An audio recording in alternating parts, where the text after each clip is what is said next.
Après avoir été évacué à Paris en début de semaine pour des soins médicaux, le cardinal Laurent Mosengo Passigna est décédé ce dimanche 11 juillet.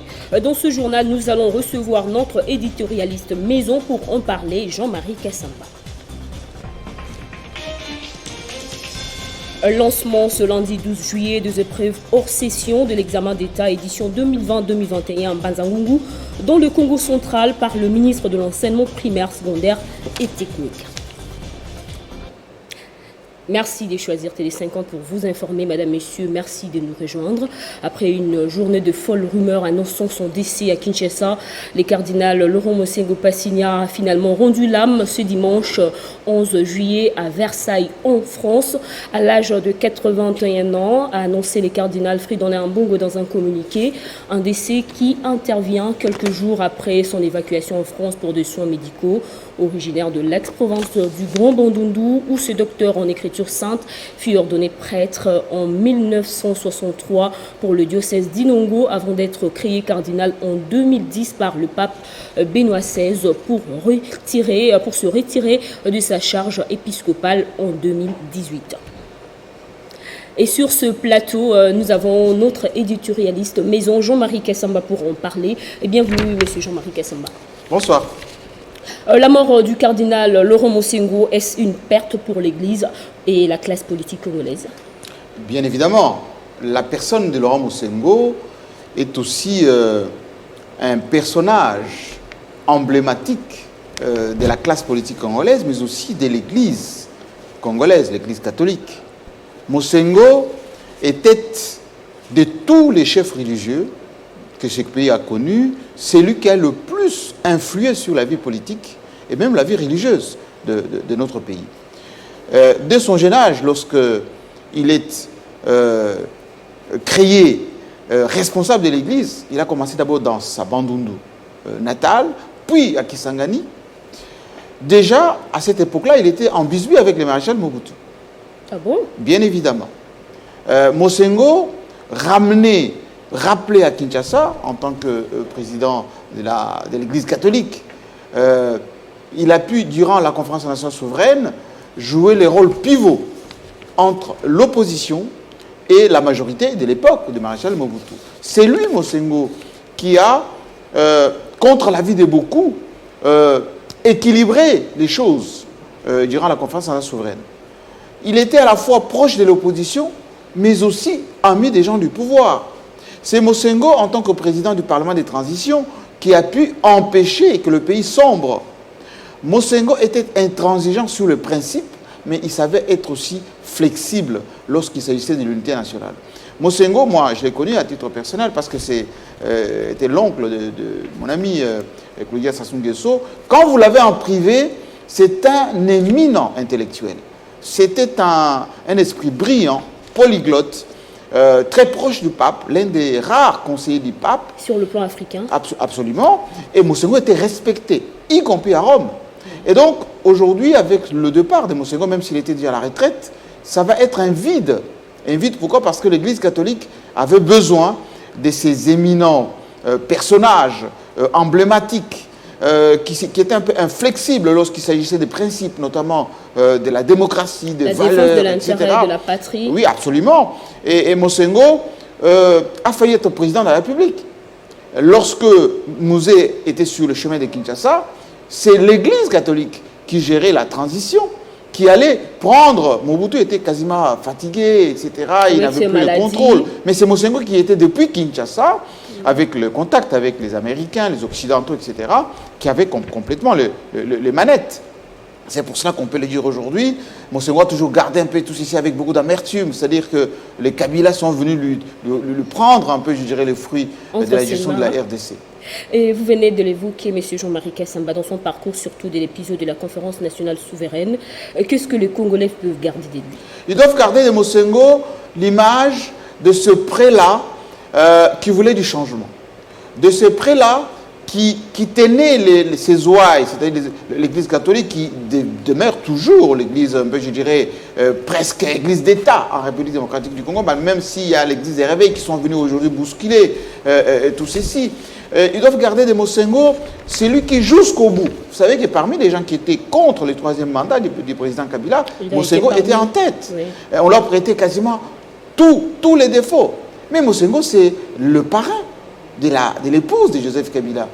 Marie-Olive Kabila. Oui, d'ailleurs, on l'a vu lorsque on inaugura l'hôpital des Bibois, il était l'invité d'honneur, celui qui a béni cette église, et à quelque sorte, bon, le pouvoir actuel disait toujours que Mosengo, il était devenu plus kabiliste que les kabilistes eux-mêmes. Donc, c'est quelqu'un qui a laissé une image de patriarche, l'image de quelqu'un de sage.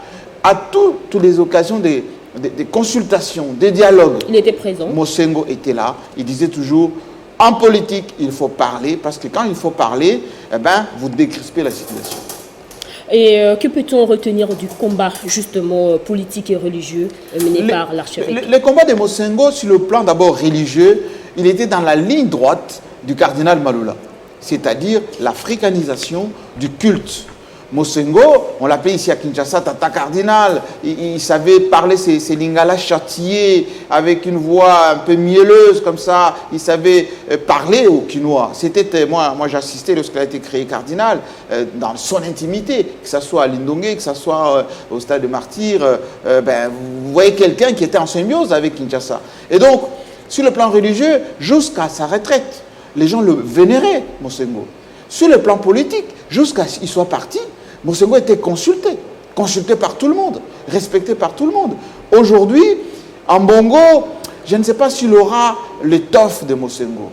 Parce que Mosengo était respecté sur le plan africain, sur le plan international. Mosengo, c'était ces polyglottes, ces fins politiques qui avaient à la fois le contact avec la CIA, le Mossad, tous ces gens, un peu, je dirais, des cercles un peu fermés. Voilà, il est parti avec tout son mythe. Parce que les gens ne savaient pas en réalité ce que voulait Mosengo. Mosengo était à la fois cet homme qui fascinait, mais également qui rassurait.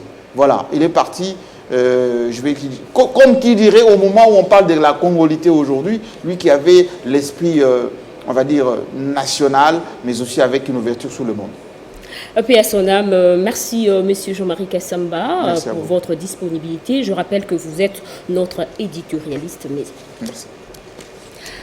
Informé sur le préavis de grève de médecins, le gouvernement a tenu une réunion ce dimanche avec les syndicats de médecins. Au cours de cette rencontre présidée par le vice-premier ministre, ministre de la fonction publique Jean-Pierre Liaou, le consensus a été trouvé. C'est un dialogue franc qui a caractérisé les échanges entre le gouvernement congolais et les syndicats des médecins. Cette réunion a été présidée par le vice-premier ministre, ministre de la fonction publique Jean-Pierre Liaou, mandaté par le premier ministre Samalou Kondé, accompagné du ministre d'État, ministre du budget Aimé Boji et du ministre de la Santé Jean-Jacques Bungani. Un à un, les éléments de préavis de grève présentés par les syndicats de médecins ont été pris à bras-le-corps par le gouvernement congolais. Séance tenante, les instructions ont été données par le vice-premier ministre Jean-Pierre Liaou Ebouakalokola Mongalibana pour vider les revendications contenues dans les cahiers des charges du syndicat de médecins. Instructions données. Les consensus trouvés, cet élan va donc se poursuivre entre les deux parties dans le cadre d'une commission ad hoc pour tabler sur les détails. Il a été décidé la mise en place d'une commission qui va devoir examiner les revendications des médecins en termes de solutions concrètes à trouver à court, à moyen et à long terme.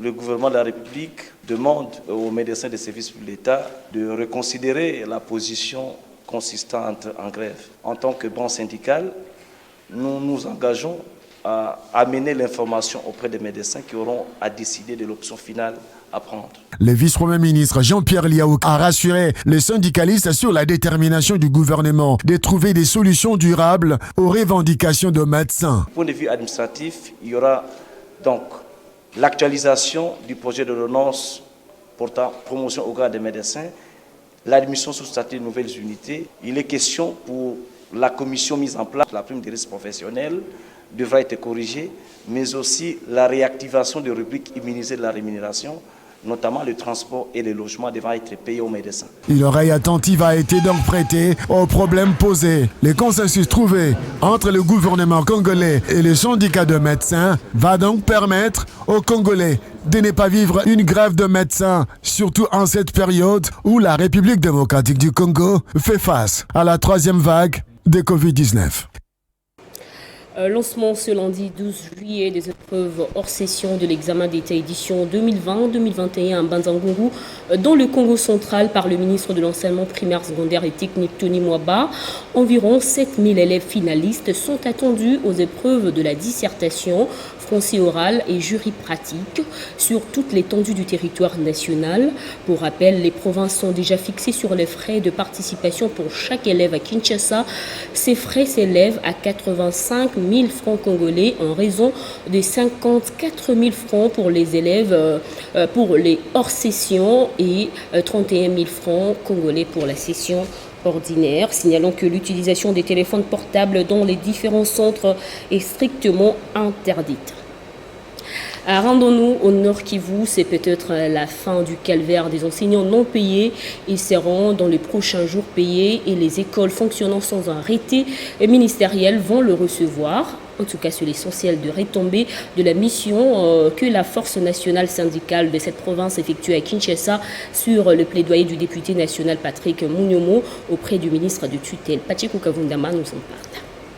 C'est après une mission de quelques jours effectuée à Kinshasa pour rencontrer quelques autorités, notamment le ministre national de l'enseignement primaire, secondaire et technique Tony Mwaba et sa vice-ministre Aminata Namasia sur le dossier des enseignants nouvelles unités et celui des écoles du Nord Kivu, fonctionnant sans arrêter, que la délégation de la force syndicale nationale a bouclé sa mission. Elle a regagné Goma avec un sentiment de satisfaction car les autorités rencontrées dans la capitale ont promis de donner une suite favorable à leurs revendications, c'est la grâce au plaidoyer du député national Patrick Mounyomo. Nous avons focalisé notre mission sur la paye des enseignants nouvelles unités. Et là, nous vous rassurons que, tel que nous sommes ici, l'arrêté est déjà dans les signataires. C'est là où nous sommes en train d'appeler à tous les enseignants de la province Nord Kivu. Vos revendications sont arrivées à qui de droit et nous attendons ces arrêtés de changement de structure. Ce que je peux faire, c'est de remercier d'abord son Excellence, Monsieur le ministre national de l'EPST, Tony Mwaba Kazadi, le premier warrior de l'EPST, qui nous a accueillis à plus de 4 reprises. Vous trouvez que le ministre vraiment a les soucis des revendications des enseignants du Nord Kivu.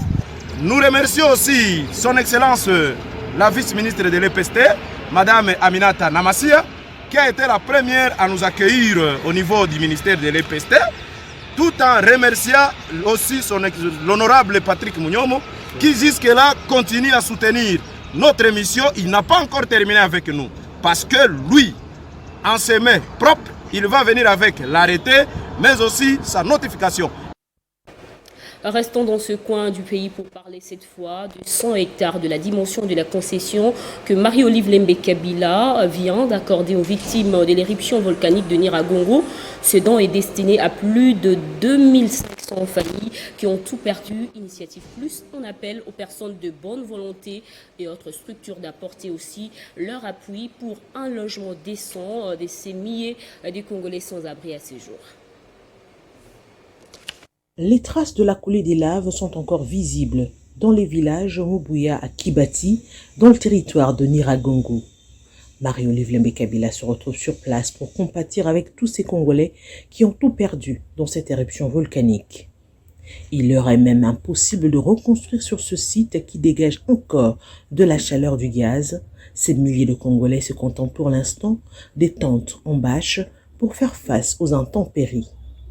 Consciente de cette difficulté, Marie-Olive Lembe Kabila décide de mettre à la disposition de ses sinistrés sa concession d'une dimension de 100 hectares. À cette occasion, l'épouse de Joseph Kabila lance un SOS aux personnes de bonne volonté.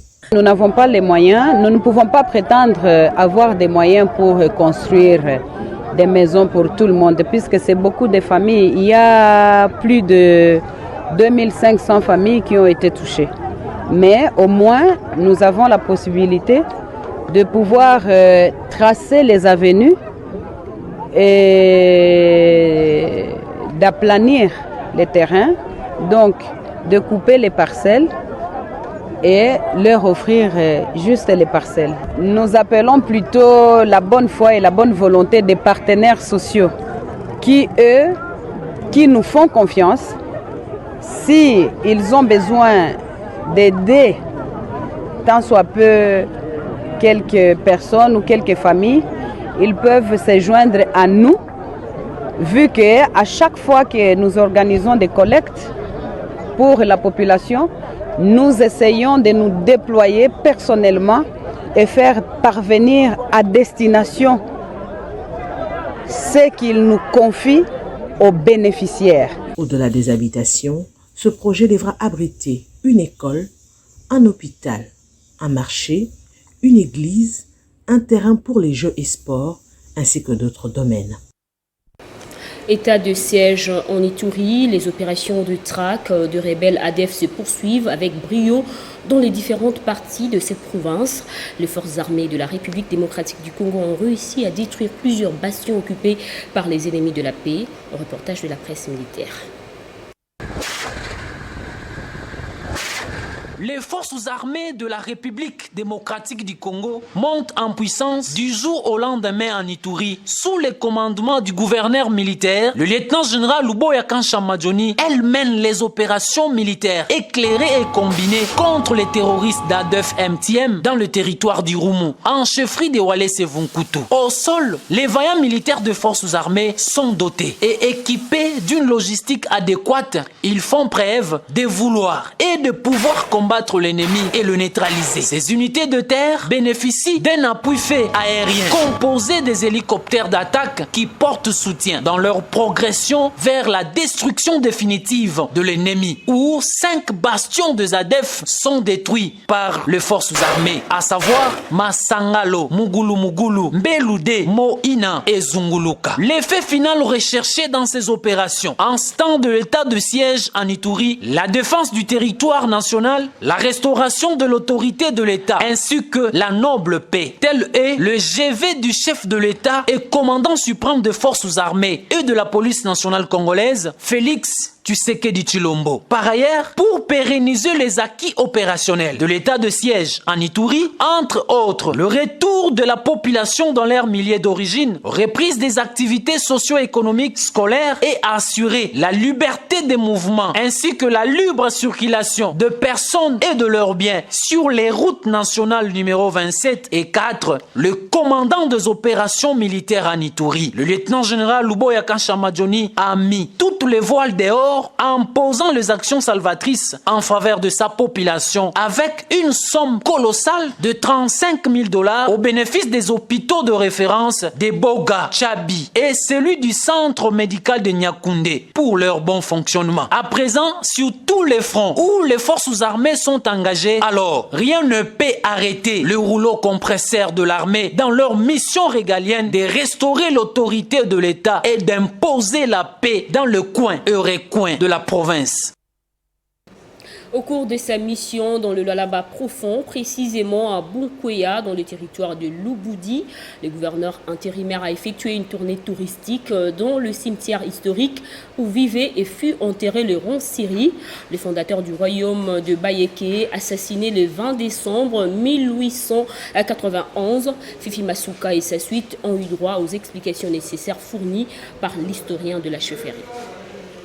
Profitant de leur bref séjour à Bunkweya, la capitale de la chefferie de Bayeke, le gouverneur intérimaire du Lualaba, le président de l'Assemblée provinciale Louis Kamweni Tumbu Mataïla et quelques membres de l'équipe gouvernementale ont visité le cimetière royal où se trouve la tombe du roi Msiri, le fondateur du royaume de Bayeke, tous les Mwami ou rois qui l'ont succédé, ainsi que les notables de cette chefferie. Ici, Masuka Saini Fifi et sa suite ont suivi avec attention particulière les explications sur l'histoire de la dynastie de Bayeke, autrement appelée le royaume de Garingazé, dirigé actuellement par le sénateur Godefroy Munongo Msiri Kaneranera. La femme numéro 1 du Lualaba a eu l'occasion de découvrir le vaillant garde du corps qui avait vengé immédiatement l'assassinat du roi Msiri le 20 décembre 1891, portait le nom de Masuka. Comme pour dire que la bravoure et la détermination qui caractérisent Masuka Saini n'est pas un fait du hasard. Vers la fin du XVIIIe siècle, XIXe siècle, Le Katanga connaîtra l'émergence du troisième grand pouvoir, c'est avec le royaume de Baéké, avec comme héros fondateur le Mwami Msiri, Ngelengwa Mugala Chitambi. C'est pendant cette période que le Katanga connaîtra la visite de beaucoup d'expéditions. Il y en avait tellement beaucoup, mais l'histoire en retient 3. Le premier, c'est l'expédition de Paul le Marinel, le premier Belge qu'on avait envoyé par le roi Léopold II pour rencontrer Moussiri, afin de le soumettre d'accepter les drapeaux étoilés de l'État indépendant du Congo. Pour immortaliser la visite, ces hautes personnalités de la province du Cobalt ont eu quelques séances photos. Écho des partis politiques dans cette édition, l'interfédéral de l'Union pour la nation congolaise Gabi Mabengi était au chevet de la population de la commune de Ngaba qui vivent dans le noir suite à un problème d'électricité depuis belle lurette. Sur place, il a promis de se battre pour qu'une solution soit trouvée dans l'immédiat. Après plus d'un mois, une bonne partie de la population de la commune de Ngaba vit dans le noir à cause du manque de connexion de leurs transformateurs. Parmi les victimes, il y a les habitants environnants, la paroisse Saint-Laurent. En sa qualité de leader du coin, Gabi Mabengi a pris le soin de disponibiliser un lot de câbles pour permettre à la population de cette partie de la ville de Kinshasa de se reconnecter au courant électrique de la SNEL. Par contre, la fourniture en énergie électrique n'est toujours pas effective. C'est ce qui justifie la descente de ce patron du parti de Vital Kamerhe dans cette commune au sein de la paroisse Saint-Laurent. Sur place, il a promis de mettre tout en œuvre pour que les autorités compétentes trouvent le plus rapidement possible une solution à ce problème. Le problème réel, le problème d'électricité, le problème d'électrification dans la commune de Ngaba en général et ici dans les quartiers Mateba en particulier. Nous avons constaté qu'il y a l'État, la SNEL, a doté cette contrée d'un transformateur d'une très bonne qualité. Malheureusement, ce dernier n'est pas opérationnel. Et donc, les travaux ont avancé significativement, mais malheureusement, la matérialisation de ces projets ne s'est pas fait sentir. Et c'est comme ça que nous sommes venus ici pour donner un coup de pouce à cela. J'ai promis à la population de Ngaba ici présente, j'ai promis aux notables que je vais faire de mon mieux pour que cette cabine soit opérationnelle. Gabi Mabengi affirme poser cette action pour appuyer la vision sociale du chef de l'État, Félix-Antoine Tshisekedi Tshilombo. La population de Ngaba a vivement apprécié le geste de son digne fils, en qui elle voit un amour sans précédent à sa chère commune. D'une commune à une autre, la population du Koluka a chaleureusement accueilli l'initiatrice de l'ONG au secours de la RDC, Monique Sekana, qui a décidé de les permettre de vivre dans de meilleures conditions en offrant un pont et un fourrage pour de l'eau potable.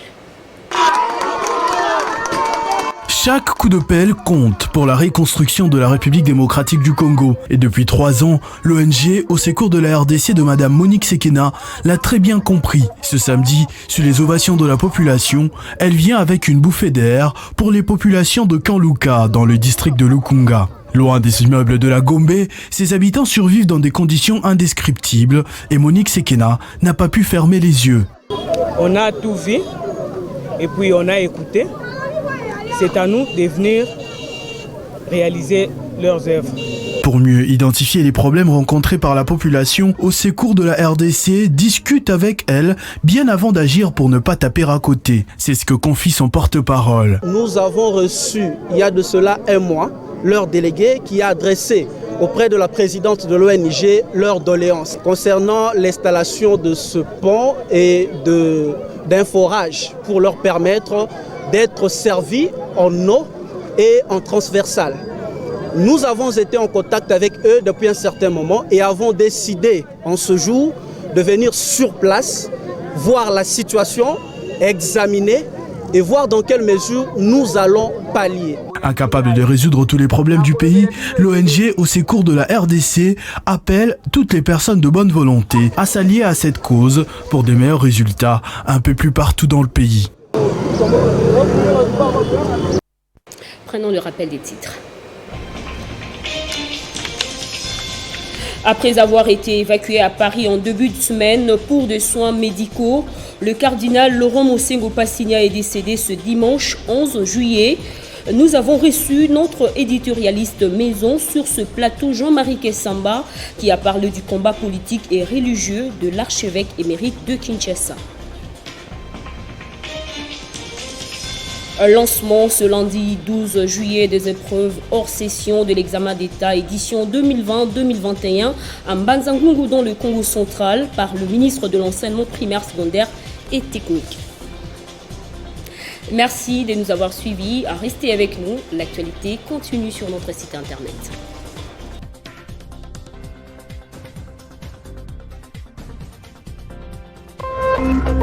Téléchargez les infos Télé 50 sur www.tele50.cd.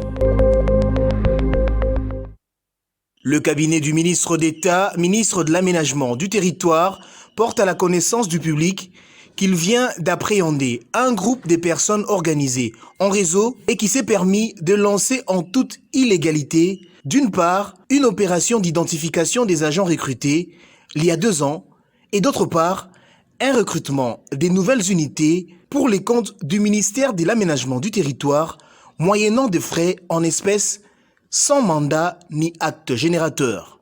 À cet effet, un dossier judiciaire ayant conduit à l'interpellation de quelques membres de ce réseau nébuleux est ouvert par la police nationale congolaise pour dénicher les autres personnes impliquées dans ce réseau mafieux afin d'obtenir le cas échéant leur condamnation par les autorités compétentes. Le ministre d'État, ministre de l'Aménagement du Territoire, met en garde quiconque continuera à commettre ce type de forfait et invite le public à la vigilance et à dénoncer toute opération de recrutement ou autre initiative de ce genre non reconnue par les instances officielles. Isanga Melabotouli Joseph, lui, directeur de cabinet.